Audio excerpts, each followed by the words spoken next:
Yes, everyone, welcome. This is Jane Saumaga, your own.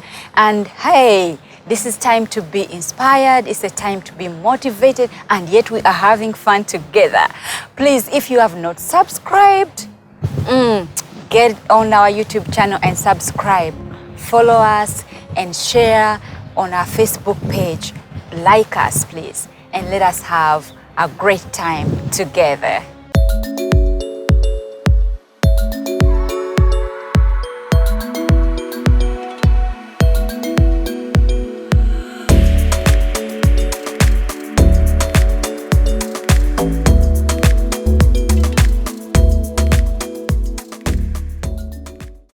For those of you who have been following us on YouTube and on Facebook, we've been discussing this topic of dreams, attaining dreams, the obstacles we face as we do follow our dreams. And actually, because it's May, Mother's Month, I got an opportunity to tell you about the few tips I had learned from my mother, my grandmom.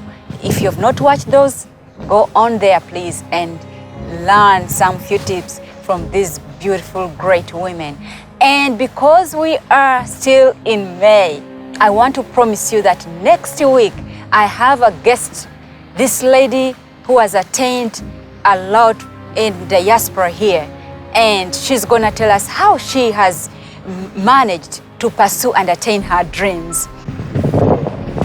For those of you who have been following us, remember how we talked about facing our fears as a way of attaining our dreams?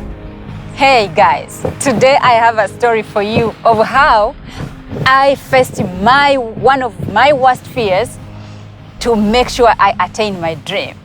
So, listen, when I just came in America, I came here with my son. My son needed medical attention because he had reacted to medication and ended up with what we call, or what scientifically is called, Stevens-Johnson syndrome. For those of you who are in the medical field, you know that. So Stevens-Johnson syndrome is when someone takes a medication and it doesn't work well in your body, it reacts on you, you end up with bruises, you get burns, and it's a crazy moment. Actually, that will be another story too. But when we came, we were hosted by what they call hospitality homes here. So hospitality homes are places where people open up their homes and they let people come from different places and they come live with them. I think we need to pick that also from wherever we came. Like in Uganda, I think that's a beautiful thing to do, that you can open up your home to someone who needs to stay with you for a while as they are being seen by the doctors. Anyhow, that's just a by the way. But now, this family that hosted me, they were very nice people, and they let me in, they welcomed me with my son, and the first thing they did was to give us a tour of their home. Very beautiful neighborhood, very beautiful home. So they took us around their home, the pool, they took us to our bedroom, they showed us around. And the last place they showed us was the kitchen. And so as we approached the kitchen, guess what I find there? My fear, my worst fear, a dog. I mean, a huge dog, guys. I know some of you are like, wait a minute. How can someone fear a dog? Hey, I'm from Uganda, guys. In Uganda, dogs are called umbwa kali. Umbwa kali means very dangerous. We only release these dogs in the night to help us for security. Actually, some homes, they kind of starve them a little bit to get more angry in the night, so that when someone is breaking in your house, the dog will chase them out. So most of the times, dogs were not in our reach. They were always kept somewhere and then released in the night. Here I am with a dog in front of me. Guys, what do you expect? I was shivering.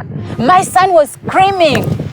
And I was like, oh my God. So the host was like, oh, my friend, what's going on? So I was like, can I excuse myself for some few minutes? I ran upstairs in my room with my son. And I locked the door. And I'm shaking. My son is shaking.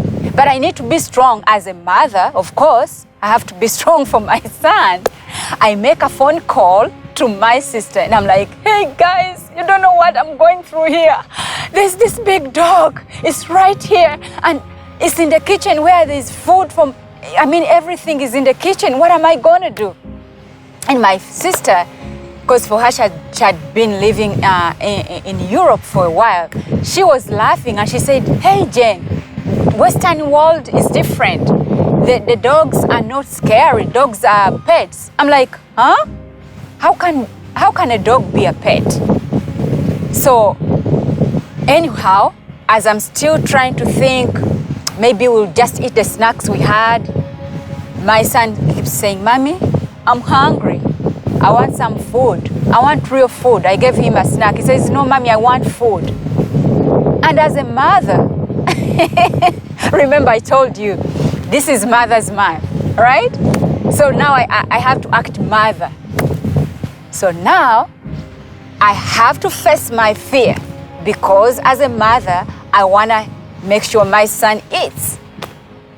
I get my son's hand. We go downstairs. Guys, it's like I'm going to touch the mouth of a snake, you know? So I start touching this dog. I even get shivers as I talk about it. I touch this dog and I try to convince my son too that it doesn't hurt. It's okay. It's fine. Hey! And then the dog turns around. I scream so loud. Oh my God.